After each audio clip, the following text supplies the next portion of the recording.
Each of the numbers represent a life lost and a family in anguish.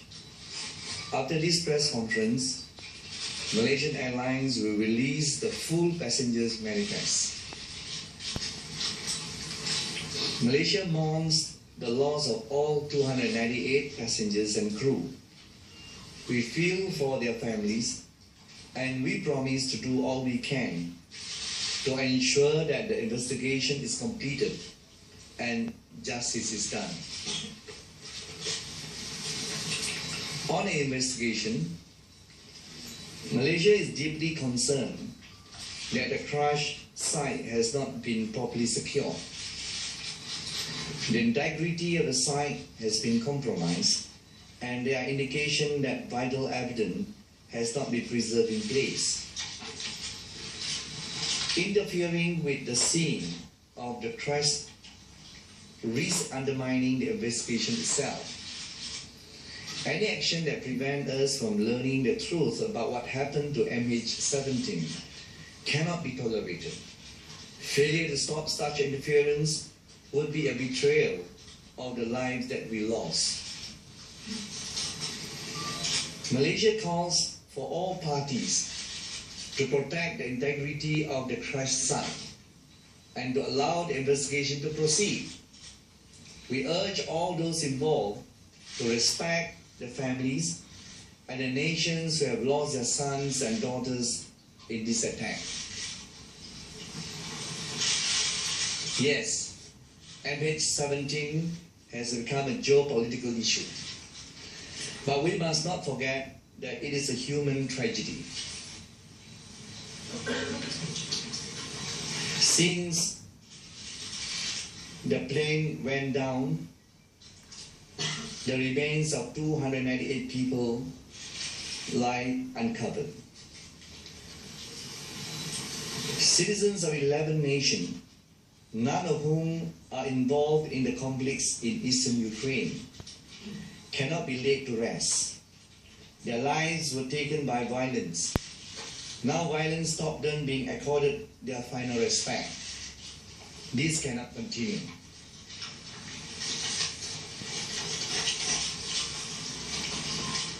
On deployment, earlier today, Malaysia's special team arrived in Kiev.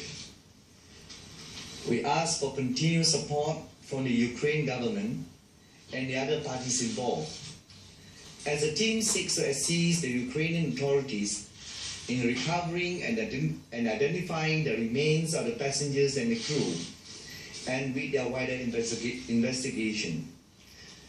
The world has a moral obligation to ensure that the remains of all victims are recovered and treated with respect. We will play our part in fulfilling this obligation.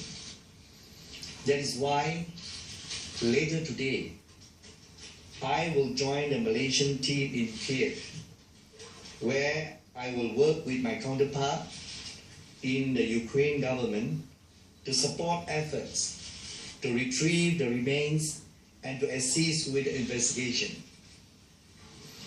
I will be joined by the Director General of the Department of Civil Aviation, the Malaysian investigator in charge, and the Chairman of Malaysia Airlines. The CEO of Malaysian Airlines is already in Kiev. On the flight path, on the matter of MH17's flight path, I would like to refer to recent reported comments by officials from Eurocontrol, the body which approved European flights path under ICAO rules. According to the Wall Street Journal, the officials stated that some 400 commercial flights, including 150 international flights, crossed eastern Ukraine daily before the crash. Officials from Eurocontrol also stated that in the 2 days before the incident, 75 different airlines flew the same route as MH17. MH17's flight path was a busy major airways, like a highway in the sky. It followed a route which was set out by the International Aviation Authorities, approved by Eurocontrol, and used by hundreds of other aircraft. It flew at an altitude set and deemed safe by the local air traffic control, and it never strayed into restricted airspace. The flight and its operators followed the rules, but on the ground, the rules of war were broken. In an unacceptable act of aggression, it appears that MH17 was shot down, its passengers and crew killed by a missile. This outrage cannot go unpunished. Once again, Malaysia condemned this brutal act of aggression and called for those responsible to be found and to face the full force of justice without delay. Thank you. Ladies and gentlemen, members of the media, the floor is now open for the Q&A question and answer session. We will start the questions with the local media first and followed by the international media. So we'll start on the side, please. Stephen, could you pass the mic, please? Thank you very much. Good evening, Dato' Sri. Good evening. Dato' Sri. Your name, please, and your agency. This is Tasha from the Melly Mail. Dato' Sri, people are now angry with the delay of reaching the crash site. Are investigators entirely at the mercy of the ground forces in Ukraine, or is there any other options? And also, now since we feel investigations are in jeopardy, will Malaysia hold Russia and Ukraine accountable for this? We are very concerned about the work at the site. We need to retrieve the human remains as fast as we can. There's a reason why we immediately dispatched our team there. They have reached there early this morning, and we hope that we can enter the site as promised by the Ukraine government. Ukraine government has assured us of a safe corridor to enter the site. So to expedite the matters, that's the reason why I will go to Ukraine this evening and hope that I can assist and expedite the matters. Yes, please. Dato' Sri Faisal dari Bernama, soalan saya lebih pada pasukan penyiasat. Adakah kita dah dapat kebenaran dan apakah status kini daripada pasukan penyiasat kita sama ada boleh masuk dalam masa terdekat? Pada masa sekarang? Ya. Pada masa sekarang kita belum boleh masuk lagi ke kawasan kemalangan tersebut. We haven't got access to the site, the accident site. So we are appealing to the authorities. They have to clear the site, and we need the support of the world to ensure that the site are not tampered. We must have the full access to the site, and we must ensure that those evidence at the site are not tampered, and we also hope that we can ensure that justice can prevail. All right. The gentleman here, third row. Could somebody please pass the mic, please? Thank you. Good day, Dato' Sri. Ismail from Bernama. Right. What is the status of the black box? Can you confirm if the black box is now with the Russian pro-Russian separatists? Can you confirm that, since most of the foreign media has reported that? And also, aside from getting into the crash site, what are the challenges facing the investigation team there? Thank you. There is no confirmation on the black box. We have to counter-check on the details. So as of today, we have to counter-check this detail. And we hope that we can assist the search and also the recovery at the site as soon as possible. That's why our team are there, and I'm going there so that we can quickly retrieve the remains human's body. Yeah. Yes, the lady there on the front.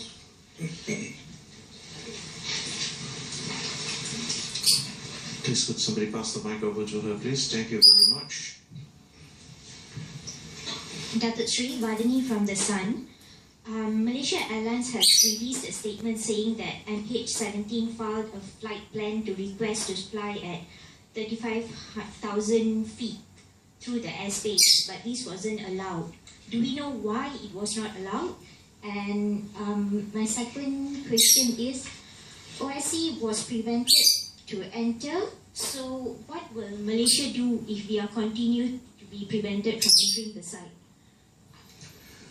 First, I must mention that the areas the flight, we are supposed to fly at 35,000 feet, but the air control tower asked us to fly at 33,000 feet. So I think we have to obey the control tower directive, and that is the decision. And always within that kind of airspace, that is under the air control tower jurisdiction. Right. So if they not allow us to go to the site, I think this is inhumane. So we are looking at on the humanitarian ground. That's why we are calling the United Nations to assist the ceasefire, and also to ensure we're asking the Ukraine authority to ensure us the safe corridor to the site. And this must be done immediately. It must be done fast so that we can retrieve the human bodies as soon as possible. It's critical. There's a reason why the Malaysian government now is sending me to Ukraine. I hope that we can expedite the work as fast as possible. Yes, please. Datuk Sri, Fadi Seperti Tiga. Datuk Sri, betul ke path ataupun route flight tu tersasar sedikit, 45 km jauh sedikit, dan antara tempat disebabkan ada satu laporan mengatakan bahawa pilot sendiri ingin ada depan tu ada hurricane dan nak mengelak ada hurricane, tersasar 45 km away from that path. Captain Nizam akan. The flight path, the MH17 did not deviate from its flight plan route. There were aircraft, Malaysia Airlines aircraft before that. We confirmed there was no hurricane at that vicinity. And even the aircraft behind it, there's no weather activity. Yes. Saya nak jelaskan juga bahawa laluan tersebut dengan laluan yang dikatakan bahaya, jaraknya lebih kurang 100 km away. Memang jauh. Kalau kita lihat bahawa kawasan yang diberi amaran adalah kawasan yang di sebelah selatan, laluan kita adalah laluan di sebelah utara, 100 km jauh bezanya. I also like to add, before MH17, there's a Thai international aircraft flying in the area, Uzbek, Singapore Airlines as well, on the same route. Yeah, as I mentioned earlier, there are more than 15 flights, airlines from the Asia Pacific region using that route. So it is what I call a very busy highway. Just like we are talking about highway. I'm traveling from Kuala Lumpur to Singapore. The highway is clear. The highway is safe. I'm driving down to Singapore. Then halfway, the bridge collapsed, and I'm the victims. So can you blame me on that? So we are actually traveling at the route approved by the ICAO and also the Euro Control Tower. Ada tak misal tu ada siapa yang mengatakan mereka bertanggungjawab, Russia or Ukraine itself? Kita sekarang yang paling penting kita nak pastikan siapa yang menembak kita. Who actually shot Malaysian aircraft, MH17, and that's the truth that we want to know. And we want and we demand justice. Okay, we go on to the next question, please. Yours at the back there, please. Chiben, could you please? Just pass the mic over, right? Yes, to the gentleman. Yes. Thank you, Dato. Sorry. My question is directed You're to Mark. from Sorry, my name is Nigel. I'm from Malaysia, Kini. My question is directed to Captain Isham. I know that the Mars has said the route is safe, but did Mars take any proactive measures knowing that the conflict is there? Did any Mars pilots prior to the incident propose any changes as a proactive action, a preventive action? Okay. We are aware of the tweets and through social media with regards to pilots reporting and reverting to us with regards to the route is dangerous. That accusation is false. There was no report from our pilots. Malaysia Airlines flies our aircraft and anywhere, any part of the world seriously, and safety is paramount to us. So those routes were validated and we ascertained that it is safe to fly. Yes. On the back there, please. The third one, yes. Hi, I'm Sulin from Awani. Just to check to get on record, the MH was supposed to fly at 35,000 feet, right? But was instructed to fly at 33,000 feet, just 100,000 feet above the restricted airspace. Just want to get on record. Is this a normal thing to do, to fly so low towards the restricted area? Maybe, okay. And also secondly, the ICO said that it's not their job to warn about dangers of missiles. It's a duty of individual nations. So has maybe Malaysia came up with such advisory over this airspace? I'll answer the first portion with regards to altitude. Yes, all operators will file the aspirated altitude they want to fly. For this example, at that position, Malaysian Airline 17, we plan to fly at 35,000 feet. However, during that, when the aircraft is at a location, there are other traffics, right? That the air traffic control that Ukraine is managing doesn't permit Malaysia Airlines 17 to climb to 35,000 feet. So the next best altitude, they were given 33,000 feet, which is above the altitude which is we were not allowed to fly. So that's how they end up at 33,000 feet. And with regards to on ICAO. On your second question, ICAO is the highest policy-making body in the civil aviation. They set up the standard and recommended practice in the 19 annexes that they produced under the Chicago Convention. So each country, each of the air navigation service provider, if there's any conflict, any dangerous situation on ground, then they are responsible to come up with a notice to airmen to warn the industry that there are certain areas that have any conflict or any dangerous situation. So it's up to them. But this country must comply to the protocols of the ICAO. So ICAO is international authorities overlook into the all airspace policies. So the air control tower is actually the one who ensure that whether any aircraft can use the routes. So once this is clear, before the aircraft can take off, they must have a clearance from all the air traffic control tower. And as long as it's cleared, then only the aircraft can take off, and it is approved routes, as I mentioned yesterday. All right, ladies and gentlemen, that's for the local media. Now we'll go to the international media. Yes, please, we'll start with you. Thank you. I'm from Xinhua News Agency of China. My question is, what kind of measures will be taken to ensure the investigation work to be fair and objective? Thank you.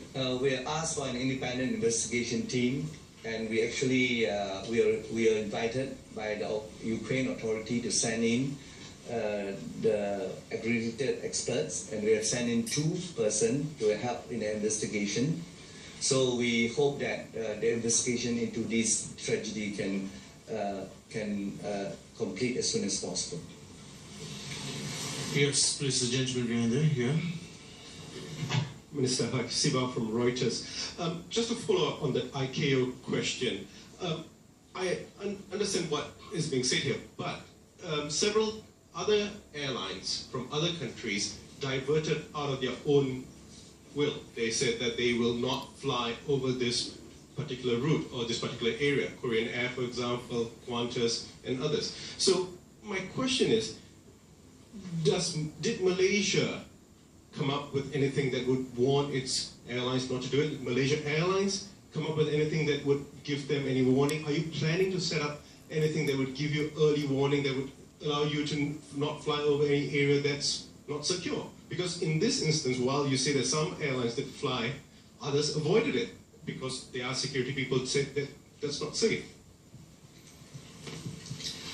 First and foremost, Qantas doesn't fly that route, right? Because they fly to Europe via Dubai. Correct. And Korean airline, it will be non-economical for them to fly that route because it's a direct, it's going south and going back to Korea. There are other airlines. Correct. Avoid it as well. Correct. Those decisions are made based on threat analysis of each individual airlines. Right? For Malaysia Airlines, our threat analysis says it is safe. So you conducted your own threat analysis? All airlines conduct their own threat analysis. And it was safe? Yes. And what about the Malaysian government? Yeah, more importantly, we are also guided by the ICAO. We are guided also by the country concerned. The authority in every state will advise the Malaysian government. So as far as we are concerned, we abide by the international rules. Yes, your question, please, sir.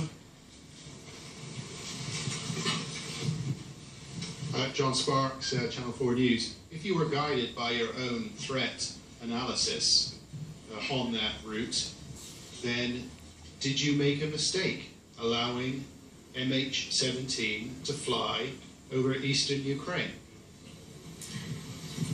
Do you accept that you made a mistake? No, I believe we did not make a mistake. The notice to airmen was published at position Tama on Alpha 87. Restriction is surface to 32,000 feet. We filed for 35,000 feet, and the air traffic control gave us 33,000 feet. Yes, the gentleman there, please.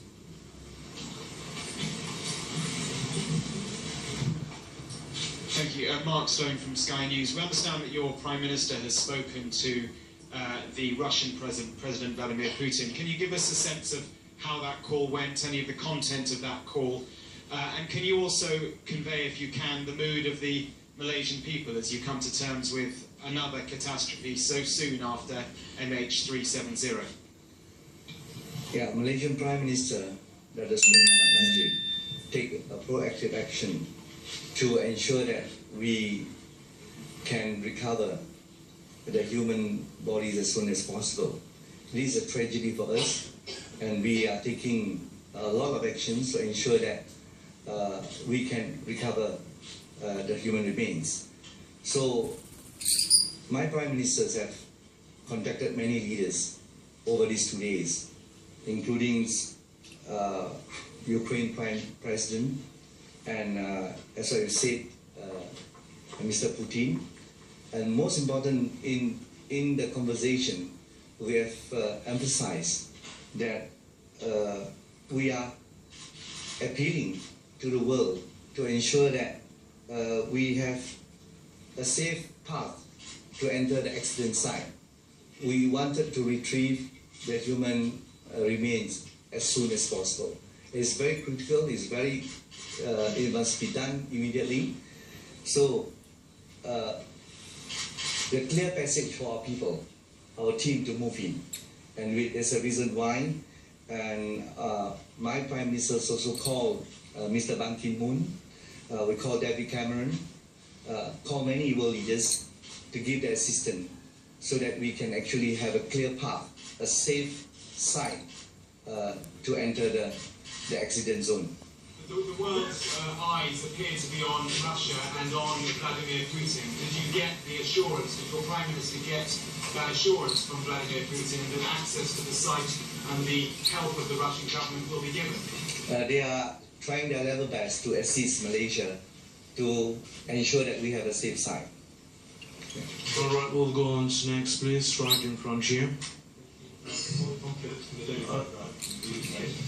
if the people behind this act of aggression, as you said, were here in front of you now, what would be your message to them? What is your message to the people who committed this outrage? I think we have to appreciate life. It's crucial that we must respect life. We shouldn't take life for granted. How do you feel about those people? If they were here to you, what else would you say? We must stop violence in this world. Stop violence. It's inhumane to shut down and commercial aircraft. How do you feel about those people? It's very painful. We are very sad. We are angry over these matters. All right. We'll move on. Yes, please. Hi, I'm Jason from the Wall Street Journal. Before today, the Prime Minister as well as Mr. Ishimuni just earlier has refused to apportion blame, and you said just now that it appears, I'm quoting you, it appears MH17 was shot. Does it mean that Malaysia accept that MH17 was shot down by a missile, and and do you accept this explanation? Is this the official position right now? Yeah, before the investigation completed, but we want the truth. As I've said, Malaysian government want the truth to these accidents, to these incidents. And as from all the sources coming back, the information coming to us, that it appears that it has been shot down. There's a missile shooting down the plane. So the government accepts this explanation that it has been shot down by a missile. That's the reason why we want to expedite the investigation, and we want to bring justice to the people here, and we demand justice to be done. All right, one last question. Yes, the gentleman there, please. Yes. Could we know the location? I'm from Bloomberg News. Could we know the location of Ahmad Jawhari right now? I mentioned in my statement just now, Ahmad Jawhari now is in Kiev, and he's been there a few days to help and assist the whole operations. So I'll be going there, and we hope that we can assist the Ukraine government in recovery the human remains. All right, ladies and gentlemen. Hold on. Yes. You're from? That will be the last question for the day. Your question, please, sir. Let the mic come to you. Okay, thank you. I'm from China Central Television, and I've heard that the Prime Minister of Malaysia has just now met with the next of kin of the victims, and do they reach some outcomes, and when will the families get the compensation?